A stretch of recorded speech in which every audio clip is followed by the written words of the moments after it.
I feel that with dyslexia, this is not just a small problem. This is a global problem.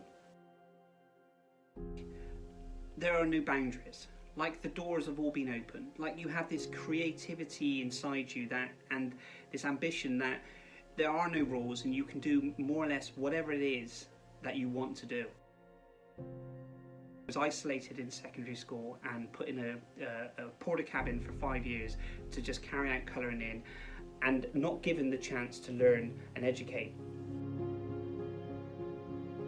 Meeting people all over the globe with regards to dyslexia, from your professors, from your educators, from your motivational speakers, inspirational speakers, from tiny little clubs to massive, huge organisations like the British Dyslexia Association or the International Dyslexia Association.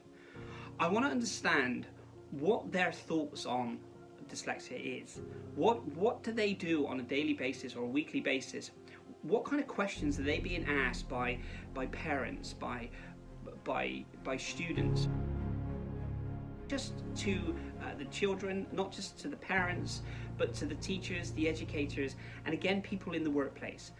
We want to make sure that people do not have the same start as I did as a child growing up and not understanding how dyslexia works, what is dyslexia, being isolated from the educational side of it and feeling stupid and dumb.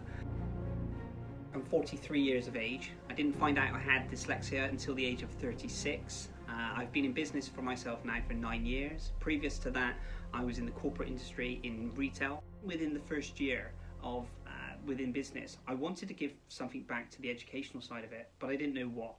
Now, I would contact lots of different schools and I would ask if they would want me to come in and tell them my story and also inspire and motivate the students. As that progressed, I've spoken to over 70,000 students, from colleges to universities to youth projects to primary schools. Now, what I wanted to do after that was I wanted to take this further. I wanted to share the dyslexic message even further. And a year ago, I sat down at the computer and we put together an email campaign to contact 76 different dyslexic organisations to ask them if I can help them in any way. But like everything in life, there was a lot of rejection. But in amongst that rejection, there was a lot of positivity. The British Dyslexia Association came back and I had a meeting with Helen Bowden, who's the CEO, and after a couple of meetings with her, I was then given the title of Ambassador for the British Dyslexia Association.